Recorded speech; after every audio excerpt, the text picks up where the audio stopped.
பங்காரு அடிகளே ஓம். ஓம் சக்தியே பங்காரு அடிகளே ஓம். ஓம் சக்தியே பங்காரு அடிகளே ஓம்.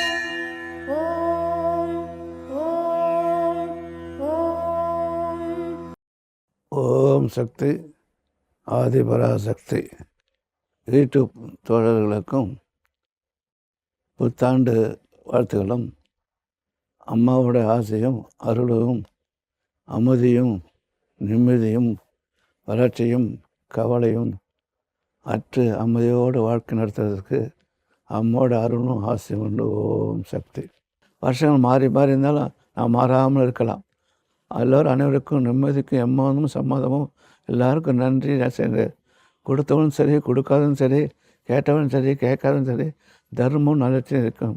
அதர்மத்தை விட்டு விடுங்க. செவ்வாட தொண்டர்களுக்கும் செவ்வாட பக்தர்களுக்கும் வார்பட மன்றங்களுக்கும் அனைத்துக்கும் யூடியூபர்களுக்கும் மற்றவர்களுக்கும் புத்தாண்டு வாழ்த்துக்கள். ஆசை உண்டும் மழை பூர்வன அம்மா அருள் உண்டு. ஓம் சக்தி ஆதிபராசக்தி. ஓம் சக்தி ஆதிபராசக்தி ஆன்மீக இயக்கத்தில் ஈடுபாடுடைய மற்றும் பக்தர்களாக வரக்கூடிய அனைவருக்கும் என்னுடைய காலை வணக்கத்தை தெரிவித்துக் கொள்கின்றேன். முதலில் உங்களுக்கெல்லாம் என்னுடைய புத்தாண்டு வாழ்த்துக்களை தெரிவித்துக் கொள்கின்றேன். வருகின்ற 2026ஆம் ஆண்டை வரவேற்கும் வகையில் தயாராக இருக்கின்றோம். 2026ஆம் ஆண்டு எப்படி இருக்கும்? நல்ல ஆண்டாக இருக்குமா இல்லது கஷ்டங்களை கொடுக்கக்கூடிய ஆண்டாக இருக்குமா என்பதுதான் நம்ம மனதில் ஓடிக்கொண்டிருக்கும். எந்த ஆண்டாக இருந்தாலும் அவரவர்களுக்கு வரவேண்டிய இன்ப துன்பங்கள் வந்து கொண்டு தான் இருக்கும். நாம் கடவுளை வழிபடுவதன் மூலம் ஒரு ஆன்ம திருப்தி. நாம் கடவுளை வழிபட்டுட்டோம், வழிபடுவோம்.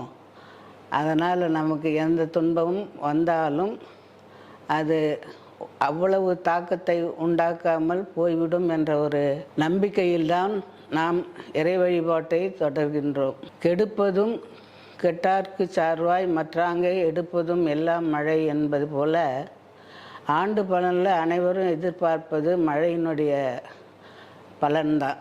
இந்த ஆண்டு பார்த்திங்கன்னா ஒரு பக்கம் சரியான மழை, ஒரு பக்கம் மிதமான மழை, ஒரு சில இடங்களில் மழையே குறைவாக இருக்கின்றது. மழையை செயற்கையாக உண்டாக்கலாம் என்று சோதனை செய்ததெல்லாம் அது பின்னடைவை தான் அடைந்தது. ஆகையால் இயற்கை என்ற செல்வம் கொடுத்தால்தான் மழை நமக்கு கிடைக்குமே தவிர செயற்கையால் எதையும் நாம் சாதிக்க முடியாது. செயற்கையால் சாதித்தாலும் அது நீண்ட நாட்கள் நமக்கு நீடிக்காது. மழை பெய்து நெற்பயிர்கள் எல்லாம் அழிந்து, மழை பெய்து விவசாயிகள் கஷ்டப்பட்டு உழைத்து அறுவடை செய்து அந்த மழையிலும் அந்த அறுவடை தப்பித்து விற்பனைக்கு வரும்போது அது நாற்றாக காணப்படுகின்ற நிலையை பார்க்கும்போது மனதுக்கு ஒரு விவசாயி என்ற முறையில் எனக்கு அதனுடைய வருத்தம் எப்படி இருக்கும் என்பது நன்றாக தெரியும். அதாவது உழுபவனுக்கு உழக்கு மிஞ்சாது என்று சொல்வார்கள். அதுபோல் விவசாயம் செய்கிறவர்களுக்கு எந்த விதமான பெரிய பலனும் கிடைக்கிறதில்லை. ஏதோ நம்ம நிலத்தில் விளைந்த நிலத்தில் விளைந்த காய்கறி பச்சை பசேல் என்று கீரை வகைகள் என்று நாம் சந்தோஷமாக சாப்பிடலாமே தவிர அதில் இன்னும் பெரிய ஒரு லாபம் கிடைத்து விடாது. அப்படி விளைகின்ற விளைச்சலையை வீணாக்குவது போல நெல் களஞ்சியங்களில் மழையில் நனைந்து அந்த நாற்று வருகின்ற அளவுக்கு அந்த நெல்மணிகள் வீணாவதை பார்க்கும்போது மனதுக்கு மிகவும் வருத்தமாக உள்ளது. மழையினுடைய தாக்கம் பார்த்திங்கன்னா முன்னெல்லாம் பருவகால நாடு என்று சொல்வார்கள். வடகிழக்கு பருவக்காற்று, தென்மேற்கு பருவக்காற்று என்று பருவமழைகள் பெய்வதுண்டு. இப்பொழுது அப்படி இல்லை. எந்த நேரம் மழை வரும், எந்த நேரம் மழை வராது என்று சொல்ல முடியாது. இப்பொழுது பனி பெய்தாலும் ஒரு சில நேரங்களில் மழை வருகின்றது. ஆகவே வருகின்ற மழையை வைத்து நாம் தான் பயிரை செய்ய வேண்டுமே தவிர பருவத்துக்கு ஏற்றால் போல பயிர் செய்கின்ற நிலைமை இப்பொழுது இல்லை. ஆகவே முக்கியமாக வருடப்பிறப்பில் மக்கள் எதிர்பார்ப்பது மழை. அந்த மழை நன்றாக கிடைக்க வேண்டும் என்று நம் அன்னையை வேண்டிக் கொள்வோம். இரண்டாவது, இந்த ஆக்சிடெண்ட் ஆகி கூட்டம் கூட்டமாக மக்கள் இறப்பதை பார்க்கும்போது மனதுக்கு மிகவும் வருத்தமாக உள்ளது.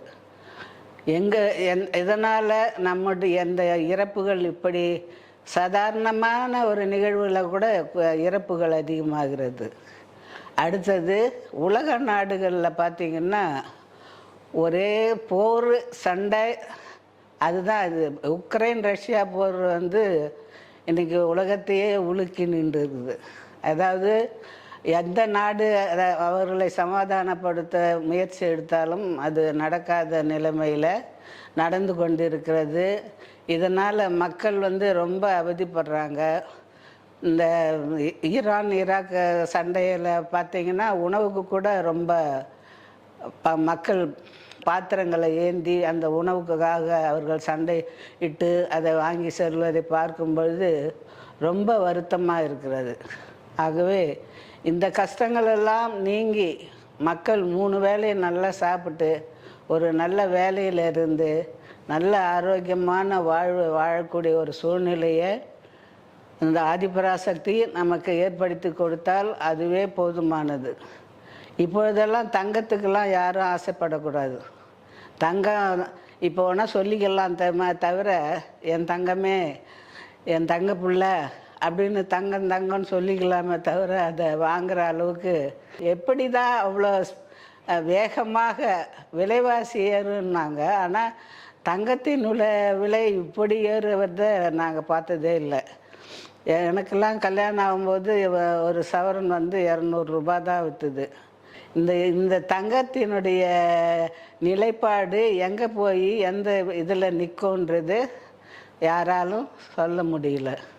ஆகையால் தங்கத்துக்கு ஆசைப்படுறதுல பிரயோஜனமே கிடையாது. ரெண்டாவது, நல்லா அதிகமாக நம்ம வேண்டிக்கணும் அப்படின்னா உடல் ஆரோக்கியத்தை கொடுங்கள். உடல் ஆரோக்கியமாக இருக்க வேண்டும். உடல் உறுப்புகள் நல்ல முறையில் செயல்பட வேண்டும். உடம்பு நல்லா இருந்தாவே எல்லாமே நமக்கு நல்லதாக அமையுன்ற ஒரு மனப்பக்குவத்துக்கு தான் நாம் வர வேண்டும். ஆகவே இந்த ஆண்டில் எல்லோரும் உடல் நலம் பெற்று நல்ல ஆரோக்கியமான வாழ்க்கையை வாழ வேண்டும் என்று நான் அன்னை ஆதிபராசக்தியை கேட்டுக்கொள்கின்றேன். அடுத்து, இந்த ஆண்டினுடைய பலன்களை பலர் பலவிதமாக சொல்வார்கள். பலர் பலவிதமாக சொன்னாலும் நமக்குன்னு ஒரு அதாவது விதி என்று ஒன்று உண்டு. அந்த விதியின் மீது நம்பிக்கை வைக்க வேண்டும். அந்த விதி நம்மை எப்படி அழைத்து செல்கின்றதோ அதன் பிரகாரம்தான் நம்முடைய வாழ்க்கை பயணமும் செல்லும். அதனால் எப்பவும் நல்லதே நடக்கணும்னு நம்ம எதிர்பார்க்கக்கூடாது. கெட்டதை கண்டும் பயப்படக்கூடாது. அது எந்த பாதையில் வாழ்க்கையை அழைத்து செல்கிறதோ அந்த பாதையிலேயே சென்று அதை எப்படி நாம் ஏற்று வாழ வேண்டும் என்பதை கற்றுக்கொண்டு வாழ வேண்டும். அதனால் நல்லதே நடக்கணும்னு நினைக்கக்கூடாது. வருகின்ற துன்பங்களையும் சமாளித்து வாழ வேண்டும். இந்த 2026ஆம் ஆண்டு நல்ல ஒரு ஆண்டாக எல்லா மாணவர்களுக்கும் சரி, குழந்தைகளுக்கும் சரி, பெரியவங்களுக்கும் சரி, வயதானவங்களுக்கும் சரி, எல்லாருக்குமே ஒரு நல்லதொரு ஆண்டாக அமைய வேண்டும் என்று விரும்பி கேட்டுக்கொண்டு அன்னை ஆதிபராசக்தியின் அருளை வேண்டுகின்றேன். ஓம் சக்தி.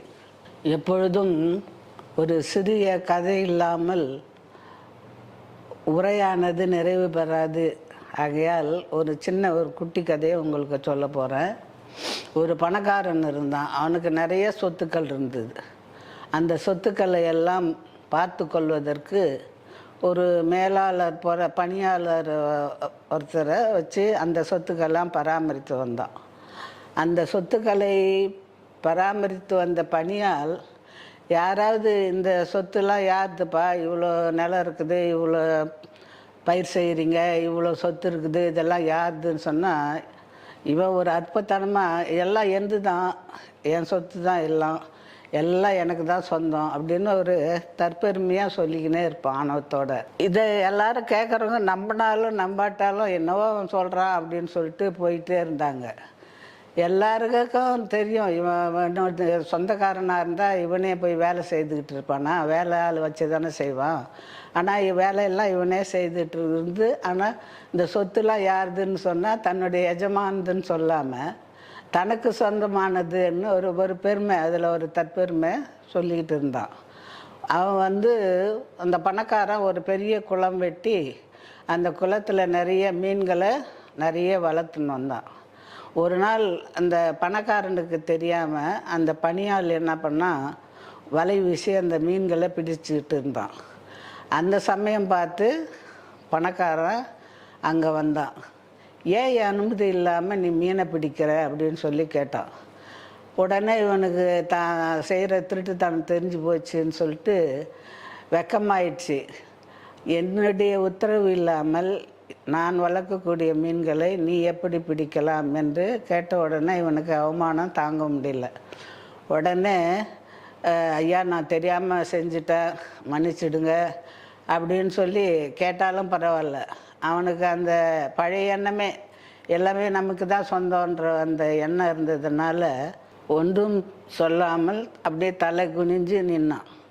அப்போ உடனே இவனுக்கு கோபம் வந்துடுச்சு. என்ன திமிரு இருந்தால் என் குளத்தில் நீ மீன் பிடிச்சிட்டு கர்வமாக நிற்கிற அப்படின்னு சொல்லிட்டு அவங்ககிட்ட இருந்த கொஞ்சம் சொத்தையும் பிடுங்கிட்டு அவனை விரட்டி விட்டுட்டான். எல்லாத்தையும் விட்டுட்டு தான் ஒரு நாளைக்கு நம்ம போய் சேரணும். எவ்வளோ சொத்து இருந்தாலும் அது நம் கையோடு வரப்போகிறதில்ல என்பதை அந்த பணக்காரனும் உணரணும். ஆனால் அவனுடைய சொத்தை தன்னுடைய சொத்தாக நினைக்கிறானே இவனும் உணரணுன்றதுக்காகத்தான் இந்த ஆணவம் இருக்கக்கூடாது. ஆணவத்தை அடக்கி உண்மையாக உணர வைப்பது அந்த இறைதான்.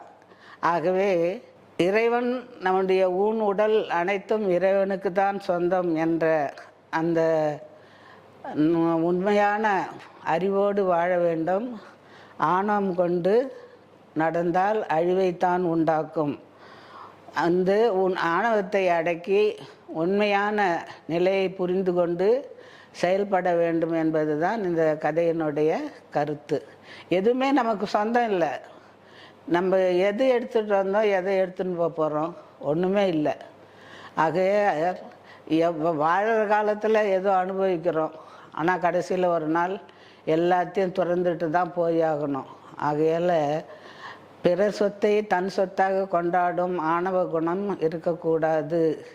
தன் சொத்தே தனக்கு சொந்தம் இல்லை என்ற நிலை இருக்கும்போது பிற சொத்தை தன் சொத்தாக கருதும் ஆணவ குணம் இருக்கக்கூடாது என்பது தான் இந்த கதையினுடைய கருத்து. ஓம் சக்தி. ஓம் சக்தி. மேல்மருவத்தூர் ஆதிபராசக்தி சித்தர் பீடத்தின் அதிகாரப்பூர்வமான மேல்மருவத்தூர் சித்தர் பீடம் யூடியூப் சேனலை சப்ஸ்கிரைப் செய்து எங்களுடன் இணைந்திருங்கள். மேலும் மற்றவர்களும் பயன்பெற இந்த லிங்கை ஷேர் செய்யுங்கள். ஓம் சக்தி.